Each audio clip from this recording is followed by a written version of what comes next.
معجزات میں سے ایک عظیم و شان معجزہ جو آقا انعامدار صلی اللہ علیہ وسلم کو دیا گیا وہ معراج کا سفر ہے، جس کو ہم واقعہ معراج کہتے ہیں، جس کو ہم معراج کا سفر کہتے ہیں، جس کو ہم معراج کی رات کہتے ہیں۔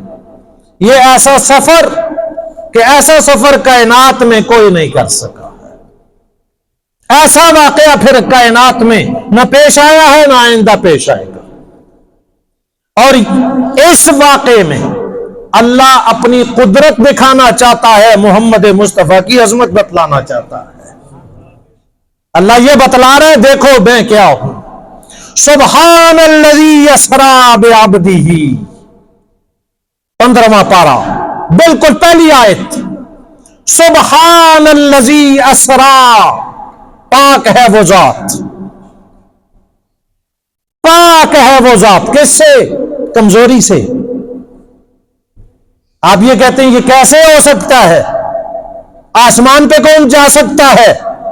راتوں رات مکہ سے ملک شام کون جا سکتا ہے؟ اس زمانے میں کون جا سکتا ہے؟ لوگ کہتے ہیں یہ ناممکن ہے۔ ناممکن اس کے لیے ہوتا ہے جس کے اندر کمزوری ہوتی ہے، عیب ہوتا ہے۔ یہ کام تو اس ذات نے کیا جو سبحان ہے، جو پاک ہے۔ اور یہ لفظ کتنا جامع ہے، یعنی ہر موقع پر ہمیں کہا جاتا ہے کہ تم آگے چلنے سے پہلے اپنی کمزوری کا اظہار کرو اور اللہ کی قدرت کا اقرار کرو کہ اللہ ہر چیز پر قادر ہے، اللہ ہر چیز پر قادر ہے۔ نماز پڑھو تو شروع یہاں سے کرو، سبحانک اللہم، اے اللہ تو پاک ہے، تو پاک ہے، میں گناہوں میں لتھڑا ہوا میں تیری بارگاہ میں کھڑا ہو گیا۔ رکوع میں جاؤ، اس کے سامنے جھکو تو پھر کہو سبحان ربی العظیم، اے اللہ ہم کائنات میں کسی کے آگے نہیں جھکتے، جس کے آگے جھکنا ہے اسے سبحان بھی کہا جاتا ہے، رب بھی کہا جاتا ہے، عظیم بھی کہا جاتا ہے۔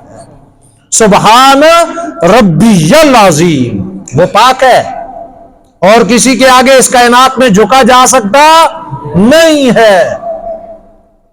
جب اپنی پیشانی جبین زمین پہ رکھو، عاجزی کی انتہا ہو جاتی ہے، تو وہاں پر بھی بات یہی کرنی ہے، سبحان ربی الاعلی، سبحان ربی الاعلی، میرا رب پاک ہے، وہی اعلی ہے، سجدہ اسی کو کیا جائے گا، کسی اور کو سجدہ کیا جا سکتا نہیں کیا جا سکتا۔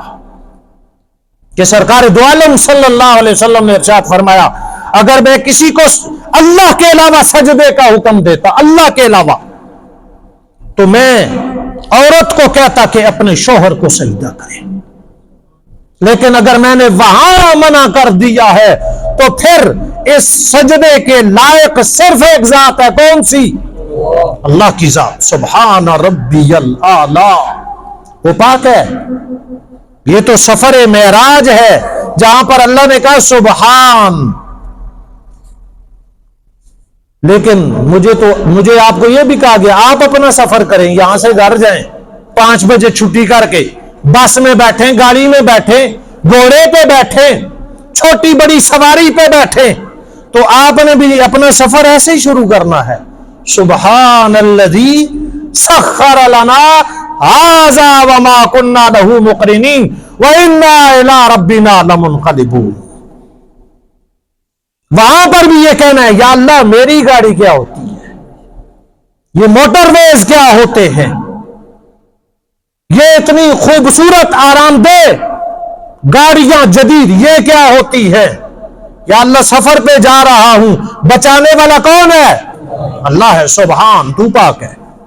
راستے میں کچھ بھی ہو سکتا ہے، اور ہم تو سفر کرتے ہوئے گانے بھی لگا دیے، ڈیک بھی چلا دیے، اور خوشگپیاں بھی ایسے ہو رہی ہیں جو خلاف ہے شریعت، اور ہم موت کے اس اسباب پر بیٹھے ہوئے ہیں۔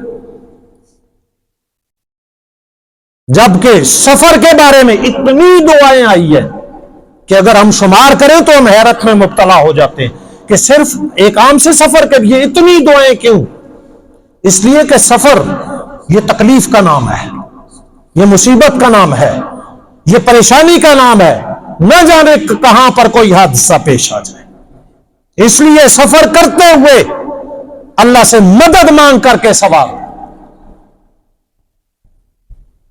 آپ صلی اللہ علیہ وسلم نے ارشاد فرمایا جو سواری پہ سوار ہو اور پڑھ لے بسم اللہ توکلت علی اللہ ولا حول ولا قوت الا باللہ، یہ حدیث پاک ہے، یہ 3 کلمات پڑھ لے، اسے کہا جاتا ہے تیری ہر مصیبت سے تجھے محفوظ کر دیا گیا ہے، شیطان سے تجھے بچا دیا گیا ہے، تیری حفاظت کر لی گئی ہے، اور حفاظت کرنے والا اللہ ہے۔ سبحان الذی اسری بعبدہ